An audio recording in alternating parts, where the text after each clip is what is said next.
This is attempt 2. Liam Norman healing update. Monday, the 21st of July, almost 11:15 in the evening. I called Safeline today and had a supportive conversation with one of the members of staff who regularly supports me. And I'm just doing my best to manage this new chapter in my life. I'm leaving University of Hull, walking out of Salmon Grove, going home to Wilton Street,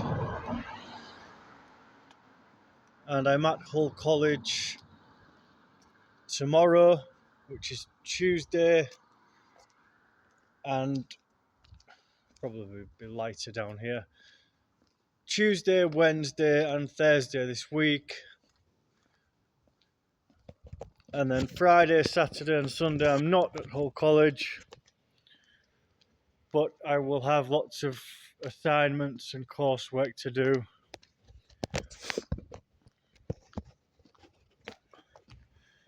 I recorded a video healing update, I think on Saturday. I was having some issues with my phone and it didn't record, so probably a blessing, because I just feel so trapped inside my trauma, inside my neurosis, inside the never-ending cycle of being me, which is possibly what most people with a disability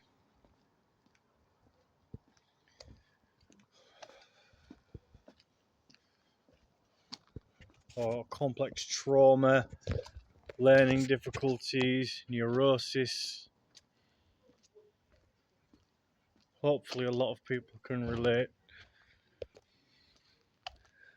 So this difficult feeling of just, I know I'm making great progress, but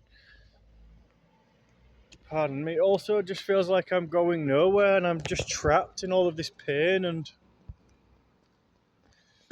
still living in the same accommodation, sleeping on my mattress on my living room floor. Still not had an autism assessment or a CPTSD diagnosis. I still don't receive any extra financial support in terms of personal independent payment allowance. And it's just so difficult. But the positives are I've started my whole college preparation course. I've completed some of my assignments.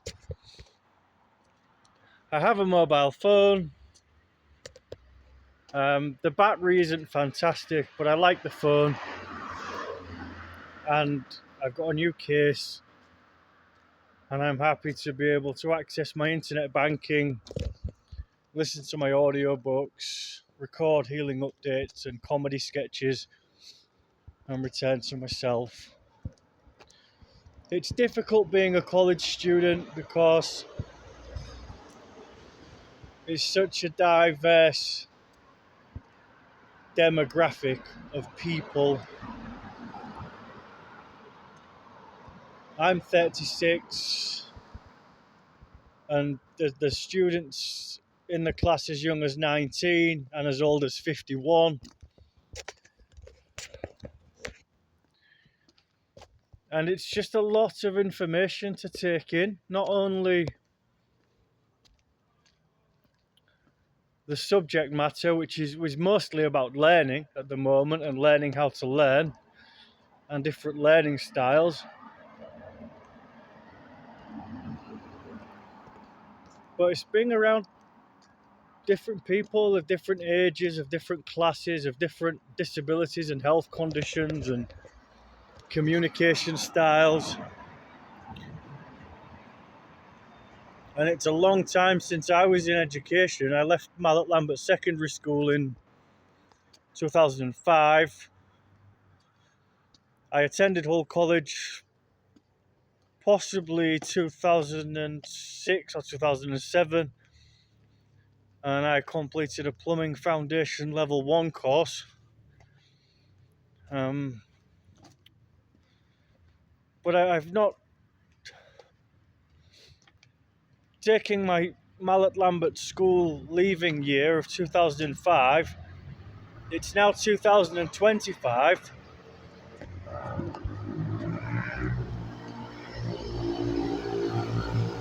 So I've been out of education for a very long time. 20 years. Obviously my plumbing course was for a year after secondary school, and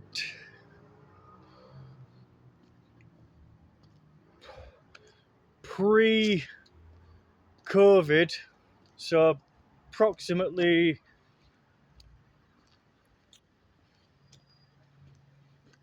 circa 2017, I did my NVQ level 3 in adult health and social care. So that could be classed as education. But in terms of learning styles, which I'm studying at the moment, it was solitary learning. I was mostly on my own doing my NVQ and reflecting on my workplace and my service users I supported and my understanding of various health conditions. But now I'm in a classroom setting with other students, planning to start my Access to Higher Education Art and Design course in September. And it's sometimes overwhelming. There's a lot of self-judgment.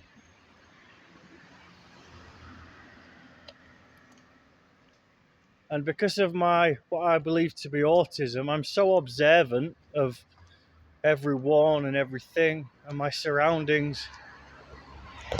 And I'm also observant of my issues. And there's just so much judgment and internal dialogue and negative patterns. So it's teaching me about myself, and it's not allowing me to hold on to a barrier for safety. I just have to swim down the current or up the stream and trust the process. So I was proud of a assignment I submitted. I think I submitted this assignment last night, and I received marks for the assignment, and the marks were quite low, or lower than I expected.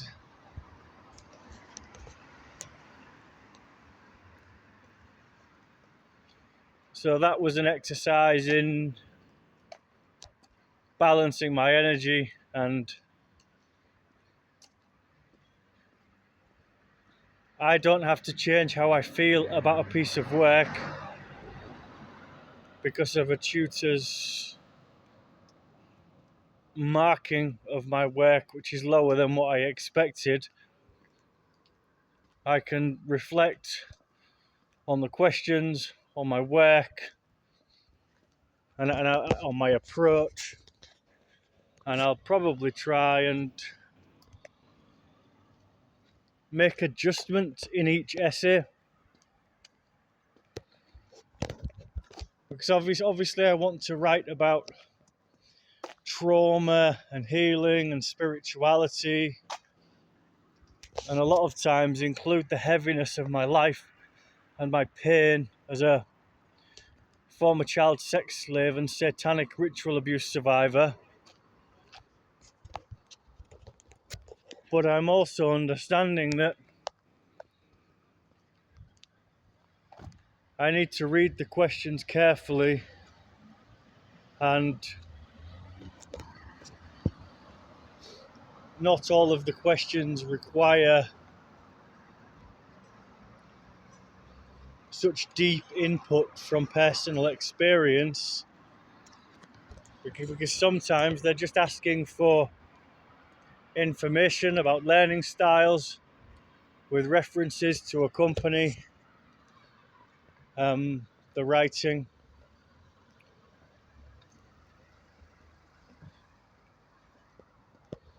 So I'm learning. I'll stay with the process and not try to rush it away. And obviously it would be nice to have the course completed. So I think this Sunday I'm not going to be at college, but I'll most likely have assignments and work to do because there's such a big workload.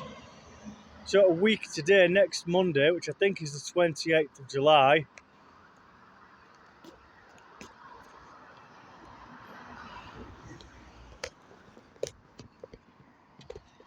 I should have my access to higher education course completed and a pass. I think the pass mark is 70%. I'm below 70% at the moment, which is room for improvement. So I'll continue trusting myself and supporting myself. It's so easy to judge myself in this type of environment and how other people perceive me, and to allow the mental chatter to take over. And it's amplified by my sleep routine being... I have an unhealthy sleep routine.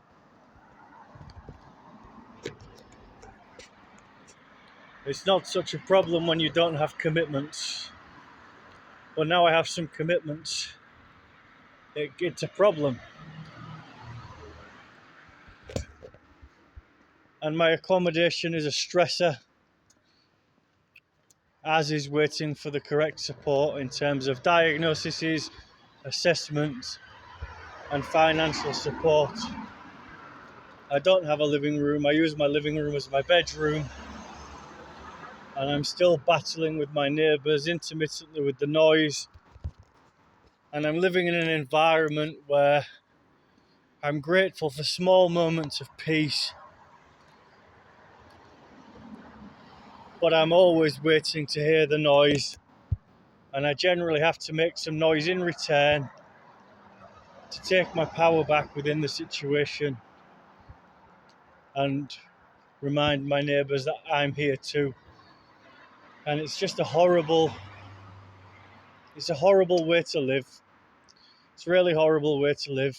And then when I go to my really dark spaces, thinking about family members and trauma and my trauma history and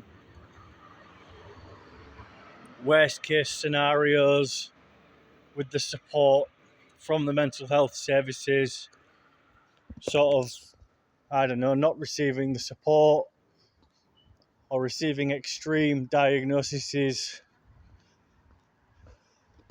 I'm not so worried about being sectioned. Obviously, I wouldn't want to be sectioned. It's just a long, painful, extremely abstract journey of healing, connecting with others. And I never had support at school because I was just trained to keep the secrets of the torture and the abuse and the trafficking and the attempted murders and the silence. I was trained to keep it all inside me like a bomb that was waiting to explode. So now I'm in a new environment, receiving support. I wear my ear defenders in class and sometimes take them off.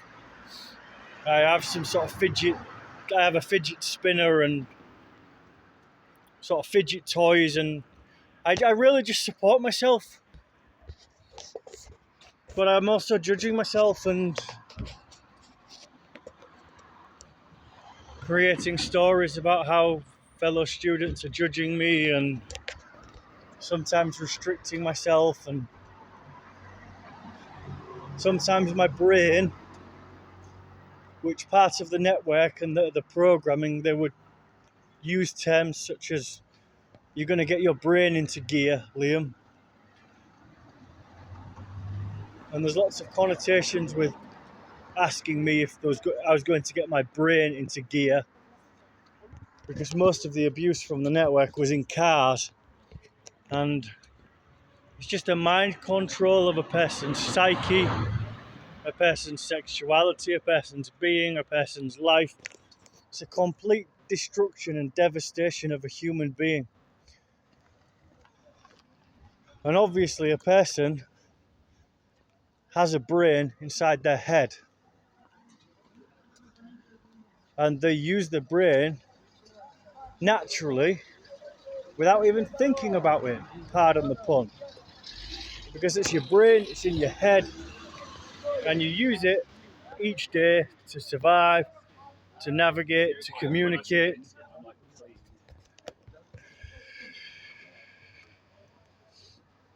But when you're taught differently through mind control and abuse and programming, you don't even realize you have a brain or you own your brain. And sometimes my brain, it just feels like a computer that's crashed. I'm sat in front of the laptop looking at my work, thinking about my assignments, thinking about how to interact with my fellow students, and my brain's just like blocked or jammed, and I have to sit with myself until things settle and make the best of a bad situation. So it's really difficult. It's really difficult. I'm making progress. I'm supporting myself. Thank you.